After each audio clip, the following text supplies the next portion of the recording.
keenya enduman Oromoo keessa dalal sabbee kerrifan xiyyaaraaf jeetti diinni nutti doorsisaa ture waboon takkuma rifan xiyyaaraaf jeetti diinni nutti doorsisaa ture waboon takkuma lifsan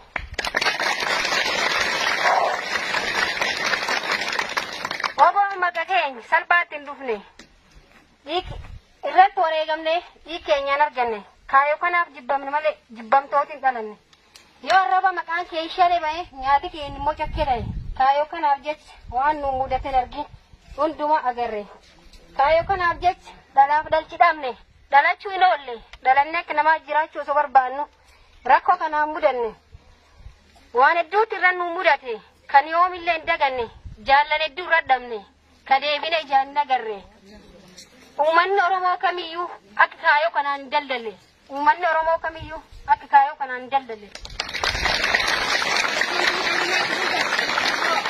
Wanti jalan ikan sekarang kalman nigen, bela tebu binjilbi fan, bantu gurallan, bunga kota kena nibamna, bunga barasa kena nibamna, bunga dendela kena nibamna, bunga yoromo nibamna, bela tebu binjilbi fan, bantu farkallan, dillan, Oromia rakaban Oromia nu, Oromia rakaban biya nu, Oromia toko, Adam ban, Golikon, kono kamu Oromo.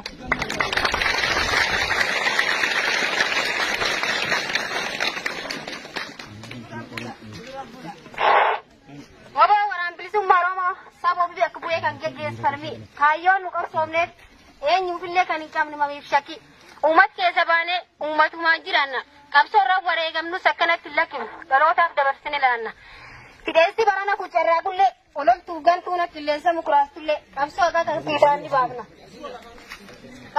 fiidaan ni baafna mootummichi baana yoo deebisanii ilaalan riphee lolaatu hin ga'u ijaarsaan nu gowwoomsuuf macarraa garee addunyaan nu dadhabde barsiyaasa.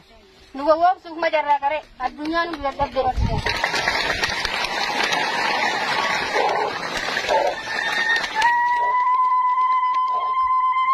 Beekumsi gaa qabnee barnoota ilchaalaan keenya maastarii digirii diplooma kanaan beekamne. Kan dhuunfaa keenya nu fayyadu dhiifne uummati bal'aaf jechuuf keenya miidhamne.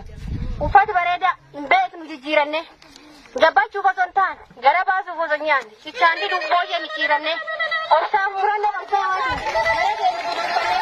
Oromiyaa dhuunfachuuf qophii dhumurree jirra waan marayyuu guutanne Oromiyaa dhuunfachuuf qophii dhumurree jirra waan marayyuu guutanne.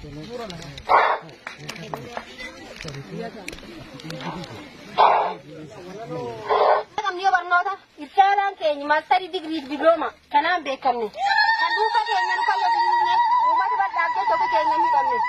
Uffati bareedaa hin beeknu jijjiiranne gabbachuuf osoo hin taane gara baasuuf osoo hin nyaanne cichaandii dubboo ishee micciiranne obsaan murannoo qabsaawaatiin gara keenya guduunfanne Oromiyaa dhuunfachuuf qophii dhumurree jirra waan marayyuu guutanne Oromiyaa dhuunfachuuf qophii dhumurree jirra waan marayyuu guutanne.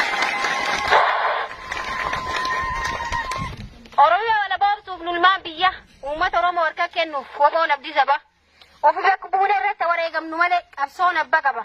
Uummata Oromooti abbaan qabsoo kana isaaniif qoqamne hacuucaaf cunqursa saamichi bifa gargara jala isaan baafna. Qabeenya Oromiyaan qabdu. Fuunee uummata Oromootiif gabaasna malee ofii keenya booqiin ijaarra. Uummata Oromootti mataa. Borsimni ittiin bulmaata. Bulchiinsi Oromiyaa bor. Fedhii uummataatiin madaalame dhiyaata. Bulchiinsi Oromiyaa bor.